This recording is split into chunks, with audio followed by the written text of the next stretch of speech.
Imaginez un pays où en 3 jours les villes se vident, la monnaie disparaît et le droit de manger dépend d'un carnet tenu par des inconnus. Ce n'est pas une dystopie, c'est le Cambodge des Khmers rouges. Dans cet épisode, je vous emmène au cœur de la machine. Pas les slogans, la mécanique. Vous allez voir comment une idée, repartir de zéro, devient une logistique. Fiches de biographie, brigade, cantine collective, barrage sur les routes, centre de sécurité où l'on fabrique des aveux avant d'effacer des vies. On part des zones laboratoires testées pendant la guerre civile, on suit le vidage de Phnom Penh. Promesse simple, à la fin, vous saurez reconnaître comment une utopie se change en instrument de domination, pourquoi la faim peut devenir un ordre et comment un régime sans visage tient un pays entier par la peur, la paperasse et un bol de riz. Restez, on va éclairer sans phare la manière dont on fabrique un cauchemar. Bienvenue dans l'histoire sans complexe.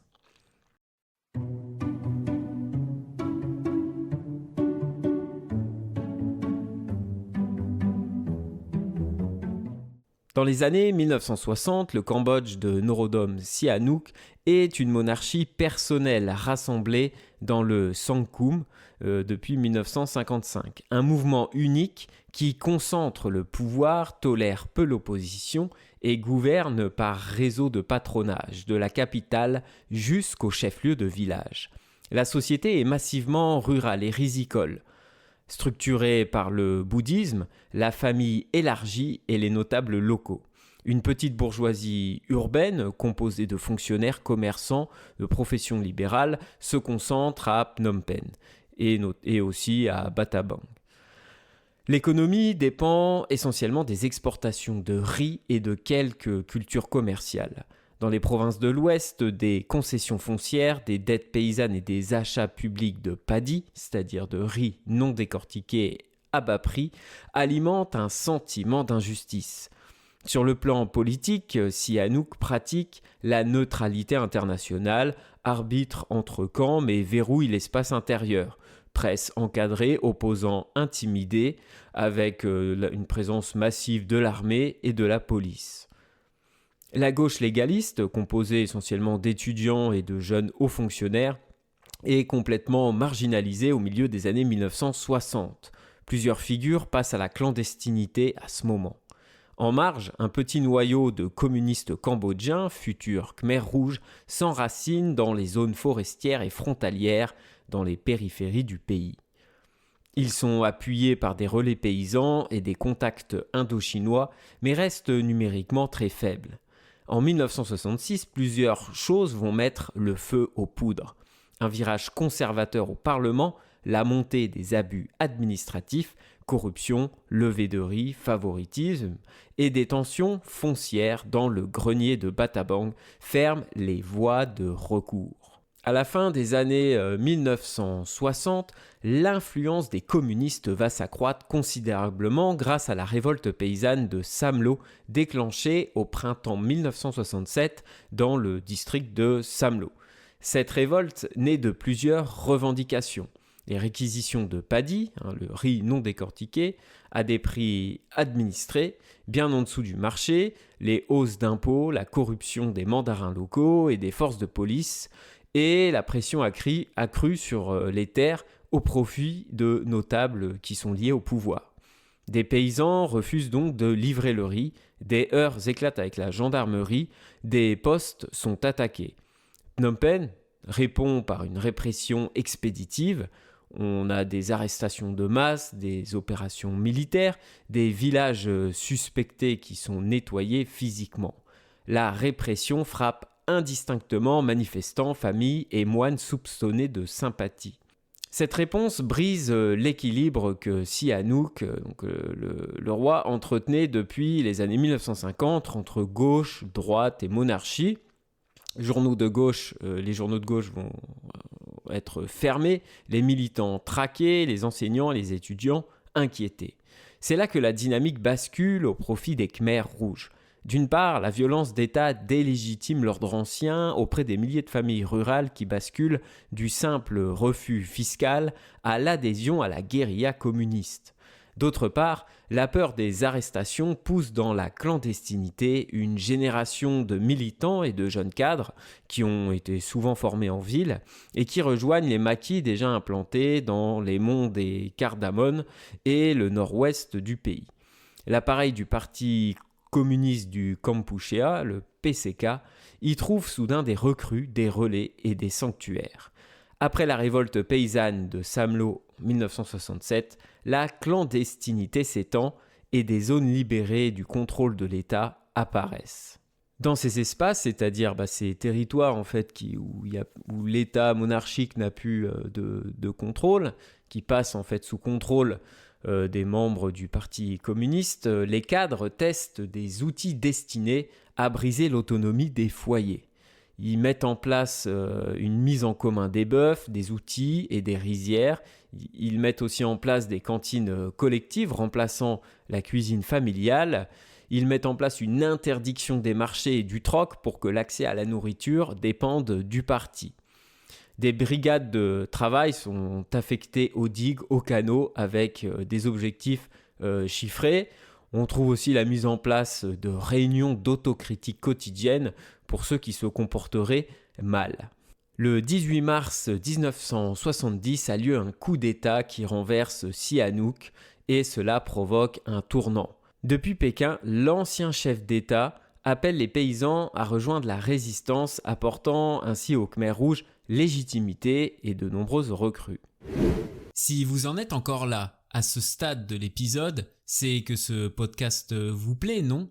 Alors soyons clairs, vous êtes officiellement membre de la confrérie des passionnés d'histoire. Et qui dit confrérie, dit devoir sacré. Votre mission est la suivante. Premièrement, vous abonner à la chaîne. Alors c'est gratuit, promis, même en période d'inflation. Deuxièmement, laissez un like pour dire à l'algorithme « Oui, ce contenu mérite d'exister ».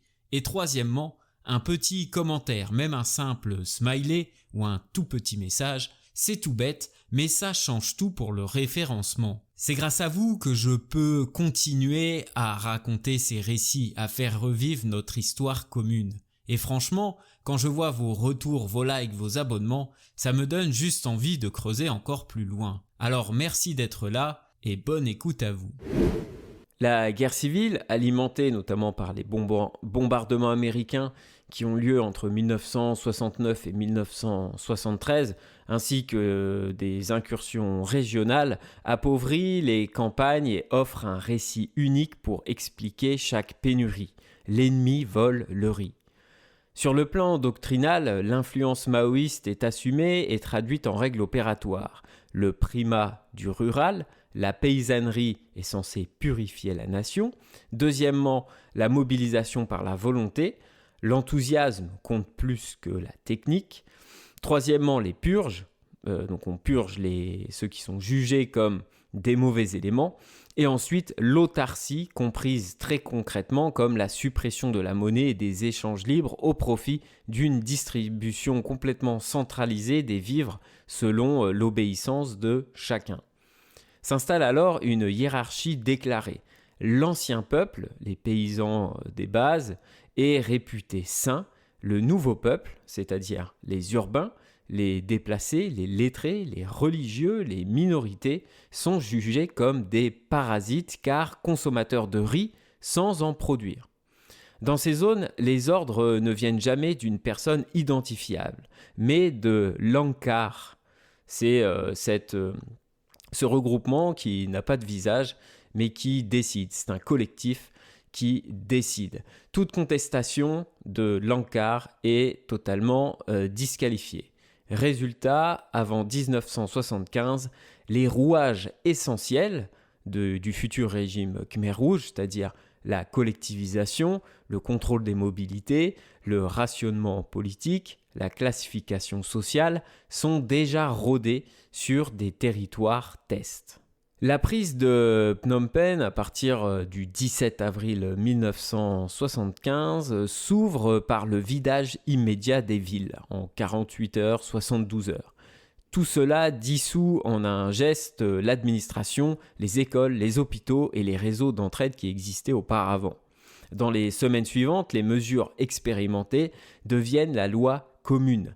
Abolition de la monnaie, donc les billets sont brûlés, les banques sont fermées, l'interdiction des marchés, la saisie de tous les stocks pour placer toute nourriture sous contrôle du Parti communiste. On découpe aussi le pays en de nouvelles régions, districts, coopératives. On collectivise les terres, le bétail, les outils. On affecte des familles en brigades avec des quotas journaliers, quotas de production en termes de riz, de construction de canaux, de construction de digues. On met en place, comme précédemment, des cantines collectives où la ration dépend du rendement et de la docilité des brigades ou des individus. On a aussi la mise en place d'une règle très particulière, l'interdiction de cuisiner chez soi. Ainsi, ici, on détruit le socle de toute société, c'est-à-dire le socle de la famille. Donc la famille est complètement dissoute. On met en place des dortoirs séparés pour hommes et femmes, des unités de jeunesse pour les enfants. On accorde un droit de visite, mais qui est extrêmement limité et soumis à de nombreuses corvées. Chaque adulte rédige une biographie qu'il inscrit dans la grille Ancien Nouveau Peuple. Cette étiquette décide des tâches, des rations et des sanctions auxquelles la personne aura droit. Le contrôle des mobilités ferme l'espace, déplacements soumis à laissez-passer, mise en place de postes de garde un peu partout, le courrier est surveillé, toute rétention de nourriture ou la mise en place d'échanges privés de marchés noirs devient un accaparement et est passible d'une peine de rééducation, d'emprisonnement, de torture ou alors d'exécution. En moins d'1 an, 3 verrous se combinent sans échappatoire. Il n'y a plus de propriété privée, plus d'échanges libres et plus aucun foyer autonome. Pour travailler, manger, se déplacer ou voir sa famille, il faut la permission de l'ANCAR, c'est-à-dire la direction du parti communiste cambodgien. Cette dépendance totale, une mise au point qui avait été mise au point donc dans les zones laboratoires dont on a parlé précédemment avant la prise de la capitale, fournit donc le mécanisme qui permettra ensuite la mise en place d'une famine administrée, la mise en place d'une véritable terreur et des purges gigantesques à l'échelle de tout le pays. Au point où nous avons laissé le récit, donc les villes sont vidées, la monnaie est abolie, le marché est interdit, les familles sont dissoutes et les déplacements soumis à tout un tas de laissez-passer. La dépendance totale donc à l'ANCAR est donc en place. La question devient alors, comment ce pouvoir sans visage tient-il au quotidien un pays entier ? La réponse tient en une architecture qui transforme le Cambodge en État-camp, un maillage serré qui descend du centre jusqu'au village où chaque individu est fiché, observé et au besoin extrait de la communauté en quelques heures. Au sommet de la pyramide, on retrouve le comité central qui fixe la ligne et la diffuse par zone, région, district, coopérative.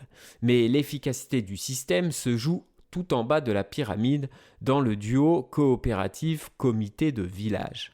Là, l'ANCAR commence par assigner à chacun, donc ce que je disais tout à l'heure, une biographie, c'est-à-dire un court récit de soi.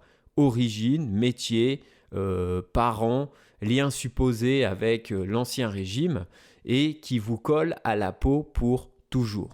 Ce document décide immédiatement si vous entrez dans la catégorie donc, de l'ancien peuple, c'est-à-dire des paysans qui produisent du riz, qui sont jugés fiables, ou alors on vous classe donc dans l'autre catégorie, celle du nouveau peuple, donc les urbains, les lettrés, les religieux et toutes les minorités. Et par suite, votre logement, votre brigade de travail, votre ration, votre niveau de surveillance va être déterminé en fonction de ça. Imaginez 2 voisins de dortoir. L'un, fils de paysan, obtient une ration complète et un poste au barrage. L'autre, ancien comptable, reçoit une demi-ration et une corvée beaucoup plus lourde et fatigante. Ils mangent à la même cantine, dorment à quelques mètres, mais l'un est yeux et oreilles de l'ANCAR, l'autre un suspect à redresser. Pour faire tourner donc, cette machine, le régime remplace les liens sociaux ordinaires par un réseau de postes et de guérites, à l'entrée des villages, sur les chemins, au carrefour. Chacun est tenu de signaler tous les mouvements jugés anormaux. Un déplacement sans billet, un bol de riz conservé, un échange discret, une absence à la réunion du soir. La maxime officielle, l'encart à 1000 yeux et 1000 oreilles, n'est pas une image, elle organise la vie quotidienne. Les réunions d'autocritique fournissent l'alimentation de base du système. On s'y confesse, on y aide le voisin à reconnaître ses fautes et on y récolte toutes les dénonciations qui déclencheront la suite. Cette suite obéit à une procédure simple et répétitive que tout le monde apprend très vite. Convocation, détention brève et transfert. La convocation est souvent nocturne. 2 cadres entrent dans un dortoir, murmurent un nom, demandent d'apporter la biographie et promettent quelques questions. La détention se déroule au centre de sécurité locale, une pagode réaffectée, une école vidée de ses élèves, une maison communale transformée, où l'on vérifie la biographie, on confronte des listes de gens qui sont fichés, on arrache un aveu type, par exemple « j'ai caché du riz »,« j'ai parlé à un étranger »,« j'ai essayé d'acheter quelque chose à quelqu'un ». Puis vient ensuite le transfert. Si l'affaire est jugée mineure, la personne réapparaît complètement brisée, on la mute de sa brigade à laquelle elle a été affectée et on va la mettre à l'épreuve avec des travaux extrêmement difficiles. Si elle est classée grave, elle disparaît complètement vers le district où on l'attend avec un interrogatoire formel qui va lui être soumis et souvent cela est suivi d'une exécution. Dans le village, le message est clair sans qu'aucun second ne soit nécessaire. Toute main peut vous saisir, toute porte peut s'ouvrir la nuit. Ce maillage sécuritaire n'est pas seulement quelque chose de punitif, il est préventif et productif. Préventif parce que la peur de la convocation suffit simplement à discipliner les individus. On se présente à l'heure à la corvée, on ne garde pas de riz de côté, on répète la ligne à la réunion. Productif parce qu'il aligne la production sur la contrainte. Les quotas de digues à réaliser ou de récolte de riz sont tenus non par une adhésion mais par la certitude que le comité tient votre ration, votre lit, votre dossier. Un exemple simple montre. Dans une coopérative où le canal doit être terminé avant la mousson, le comité promet une soupe plus épaisse aux brigades exemplaires et annonce que celles qui ralentissent le travail seront mises sur liste, ce qui signifie moins de riz, une soupe plus claire et par la suite des convocations et des exécutions. Le canal est creusé au prix de corps épuisés, personne n'a eu besoin de tirer, mais l'arme a bien fonctionné, tout le monde travaille jusqu'à l'épuisement. En quelques mois, la combinaison du fichage avec les biographies, la classification de la population, la surveillance capillarisée, c'est-à-dire dans toutes les sphères de la société, à toutes les échelles et à tout moment, et la chaîne rapide d'extraction, on vous extrait la nuit très rapidement dès que vous avez dévié, transforme le pays en un espace où l'encart peut voir, punir et déplacer à volonté les individus. C'est ce treillis banal en apparence qui rend possible à grande échelle la famine administrée et les purges de masse. Une fois la société découpée en cellules contrôlées, il suffit d'ôter un peu de ration ici, de saisir un peu de stock par là et d'emmener 3 personnes la nuit suivante pour que chacun comprenne que sa survie dépend jour après jour du regard de l'encart. Pour comprendre comment l'encart fabrique l'ennemi et le détruit méthodiquement, il suffit d'ouvrir la porte de S21, c'est-à-dire l'ancienne école Tuol-Sleng convertie en un centre de sécurité centrale où l'on pratiquait la torture. Le scénario est toujours le même. Arrestation discrète d'un cadre, d'un technicien, d'un traducteur, souvent sur dénonciation ou parce que son nom apparaît dans l'aveu d'un autre, puis convocation nocturne et transfert à S21. L'interrogatoire commence. Coup, privation, position forcée, électrochoc, jusqu'à ce que l'accusé écrive sa propre histoire selon un canevas imposé. Les aveux sont complètement standardisés, chacun doit confesser son appartenance à un réseau vietnamien, à la CIA, au KGB, au Khmer bleu, nommer des complices, dessiner des organigrammes imaginaires. Les pièces à conviction sont produites à la chaîne, fiches photographiques en pied et de face que les visiteurs voient aujourd'hui affichées dans les musées, biographies réécrites, aveux numérotés. Une fois le dossier, on va dire cohérent, mais complètement imaginaire, l'accusé est acheminé de nuit vers Chong Ek, l'un des killing fields de Phnom Penh. On y exécute à l'appel, on enterre dans des fosses des milliers de victimes. Ce que montre S21, c'est la logique d'ensemble. Il n'y a aucune preuve extérieure nécessaire, on va dire, pour condamner quelqu'un. La confession est complètement fabriquée. Elle est réalisée grâce à une torture qui monte crescendo. Le but n'est pas de savoir, de connaître la réalité, mais de produire du vrai administratif qui justifie l'élimination et alimente la machine en nouveaux noms.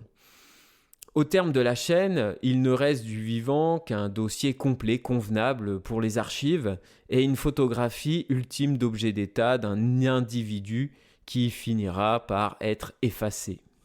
Réduire la terreur Khmer rouge à une vengeance anti-urbaine serait trompeur. Le régime se dévore lui-même et frappe des catégories entières. Dans l'est du pays, jugé perméable à l'influence vietnamienne, la direction centrale lance en 1977-78 une vaste épuration. Cadres de zone, chefs de district, brigadiers et simples villageois sont arrêtés par vagues, alors qu'ils étaient des fidèles du parti et du nouvel État. Beaucoup finissent dans des centres de sécurité locaux, puis disparaissent. D'autres vont directement dans le centre S21 dont j'ai parlé précédemment.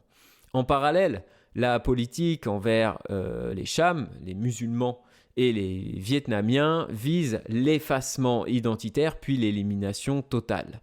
Interdiction cultuelle, interdiction de prière, du jeûne, de port de signes religieux extérieurs, regroupement forcé, mariage imposé et punition exemplaire pour toute pratique religieuse jugée clandestine.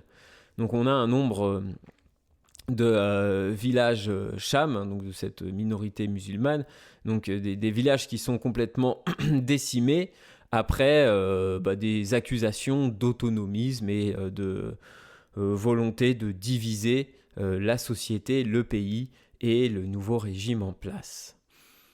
Les moines ne sont pas seulement défroqués, les pagodes deviennent greniers, dortoirs ou centres de détention et les religieux récalcitrants sont envoyés en rééducation.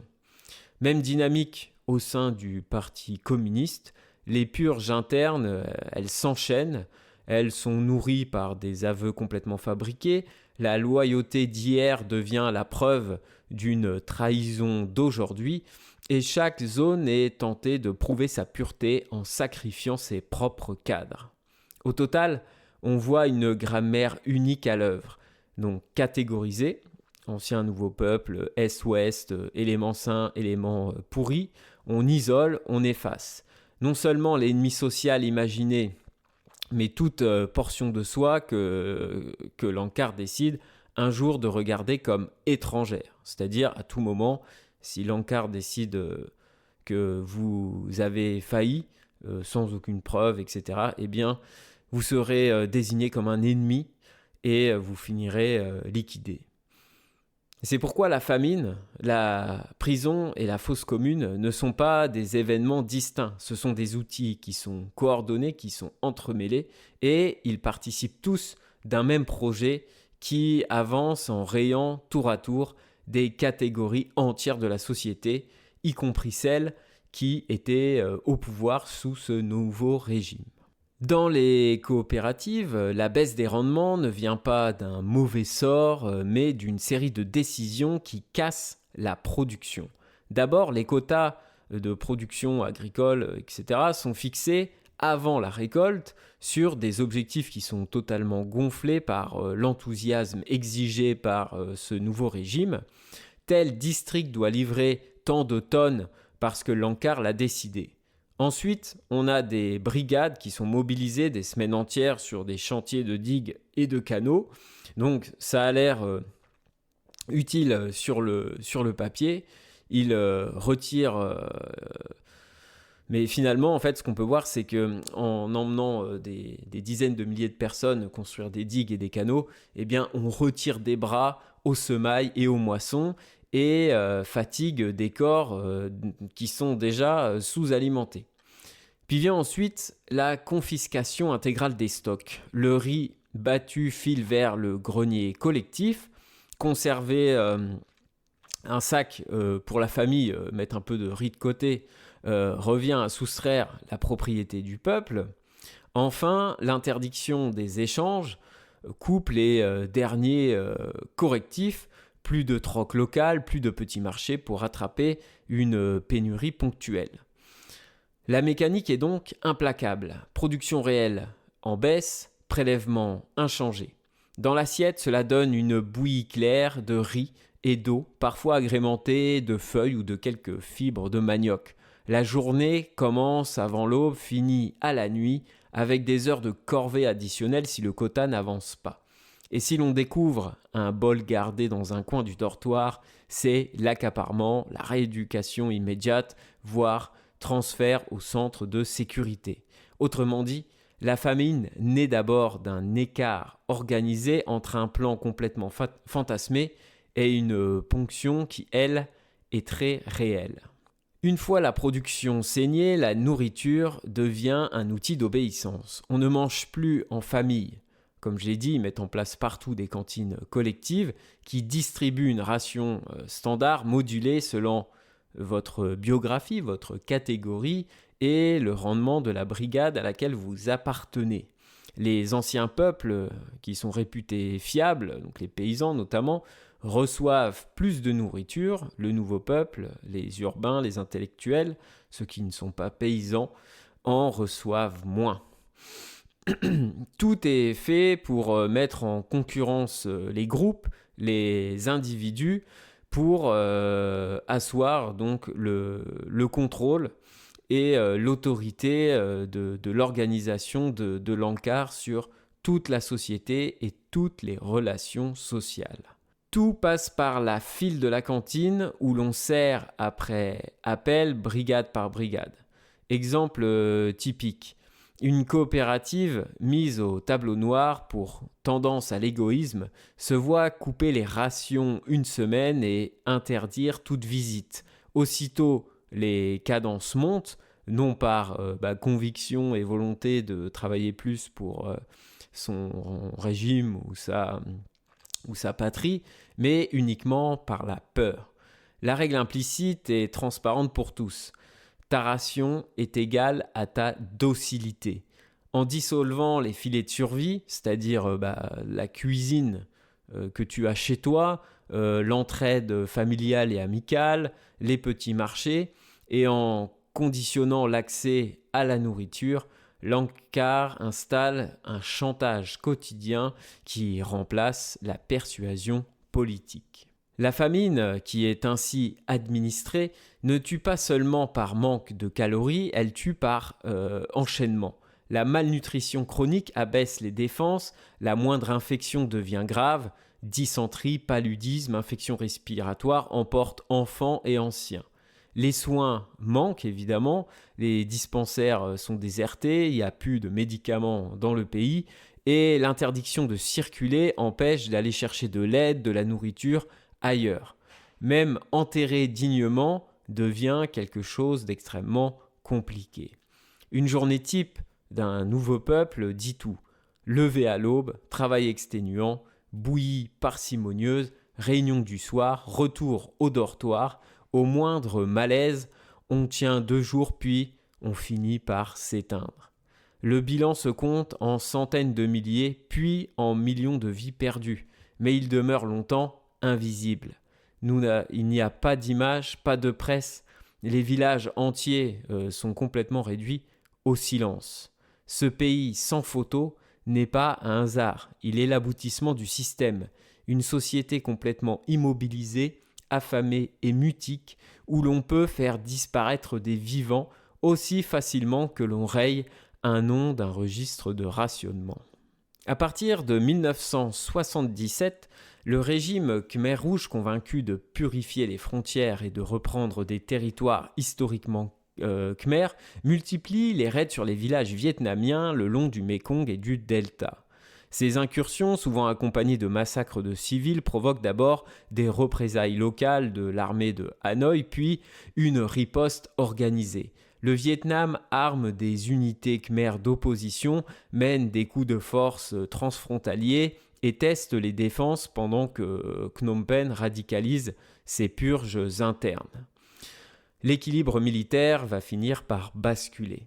Fin 1978, Hanoï lance une offensive générale. On assiste alors à une progression rapide le long des axes de transport. On assiste aussi en même temps, suite à cette offensive, à l'effondrement des positions Khmer Rouges qui sont complètement minées par le manque de nourriture, la désorganisation logistique et la psychanalyse interne permanente. Le 7 janvier 1979, l'armée vietnamienne entre à Phnom Penh. Les principaux dirigeants ont déjà fui vers l'ouest. Une chronologie éclair résume ce basculement. 1977, des raids et des purges Khmer Rouge. Printemps-été 1978, escalade frontalière et une épuration de la zone est du Cambodge. Décembre 1978, on assiste donc à l'offensive vietnamienne et en janvier 1979, c'est la chute de la capitale cambodgienne. Suite à cela, s'ensuit un exode de population très affaiblie vers la Thaïlande, tandis que Hanoï installe le Kampuchéa populaire, donc la République populaire du Kampuchéa, avec d'anciens cadres khmer opposés à Pol Pot. Le régime de l'Angkar se dissout militairement, mais ne disparaît pas complètement pour autant. Les Khmers rouges sont chassés des villes, mais ils vont se replier dans les zones montagneuses le long de la frontière thaïlandaise et reprennent une guérilla durant les années 1980-1990, soutenue par des réseaux extérieurs et un contexte de guerre froide qui marginalise le Cambodge de Hanoï à l'ONU. Des coalitions d'opposition hétéroclites maintiennent la fiction d'un gouvernement légitime, tandis que le pays survit sous embargo partiel, présence vietnamienne et pénurie. Les accords de Paris, signés en 1991, puis l'APRONUC UNTAC, une des missions de l'ONU, ouvrent la voie à des élections et à la démobilisation progressive. La plupart des bases Khmer rouges d'élite dans les années 1990, Pol Pot meurt en 1998 et les derniers maquis déposent les armes. Parallèlement s'enclenche un lent travail de justice et de mémoire. L'ancienne prison S21, dont je vous ai parlé tout à l'heure, devient le musée Tuol Sleng. Les fosses de Chuang Ek, là où on entassait les corps de la prison S21, sont identifiés comme des zones de crime et surtout les chambres extraordinaires au sein des tribunaux cambodgiens, ECCC, donc une juridiction hybride entre l'ONU et le Cambodge, jugent les responsables majeurs. Donc il y a Duc, directeur de la prison S21, Nguyen Chia et Kien Sampan, condamnés pour crimes contre l'humanité et pour certains chefs, génocide à l'encontre des Cham et des Vietnamiens. Ce processus est imparfait et tardif, mais fixe néanmoins un récit judiciaire, offre des verdicts et laisse des archives qui sont accessibles aux enseignants, aux familles, aux survivants, et permet à la population cambodgienne de faire œuvre de mémoire de cette période. Sur le plan humain, les estimations convergent vers 1,5 à 2 millions de morts en 4 ans, entre 1975 et 1979, soit près d'un quart de la population, 25% de la population qui meurt. Une ampleur relative sans équivalent, même si en valeur absolue, la Chine maoïste reste bien plus meurtrière, avec 65 millions de morts pendant le grand bond en avant. Les mécanismes observés au Cambodge, donc réquisition et quotas détachés de la production réelle, rationnement politique conditionnant le bol quotidien, l'immobilisation des populations par barrage et laissez-passer, et le déni et le contrôle de l'information épousent finalement la grammaire déjà vue en URSS entre 1921 et 1922, avec aussi l'Holodomor en Ukraine entre 1932 et 1933, qui a fait 6 millions de victimes, et le grand bond en avant chinois que j'ai cité tout à l'heure. On a exactement donc, le même système qui se met en place dans tous les régimes communistes. C'est le parti, c'est l'État qui se met à contrôler toutes les relations sociales, tout ce que vont faire les individus. Il n'y a plus aucune liberté, plus aucune capacité d'autonomie de la part des individus, et on tombe dans un régime totalitaire. Donc aujourd'hui, la mémoire cambodgienne s'organise autour de lieux de prière, de rituels et d'enseignement scolaire, mais aussi de silence. De nombreuses familles ont été complètement éclatées. Les biographies des ancêtres, etc., sont complètement lacunaires. Et au niveau des archives, il y a des trous béants. Donc pour conclure, ce que l'on peut dire de façon générale avec ce podcast et le précédent, c'est que partout où l'État capte le grain, politise la ration alimentaire, empêche de bouger et nie la catastrophe, la famine cesse d'être un aléa pour devenir un outil de gouvernement. L'URSS en a donné la matrice, la Chine la magnitude et le Cambodge la densité. 3 variantes d'une même ingénierie sociale totalitaire. Merci d'avoir écouté jusqu'au bout. Si cet épisode vous a plu, n'oubliez pas de vous abonner, de liker et de laisser un petit commentaire. Ça change vraiment tout au niveau du référencement et du placement de mes podcasts dans l'algorithme. Encore merci et à très bientôt pour de nouveaux podcasts.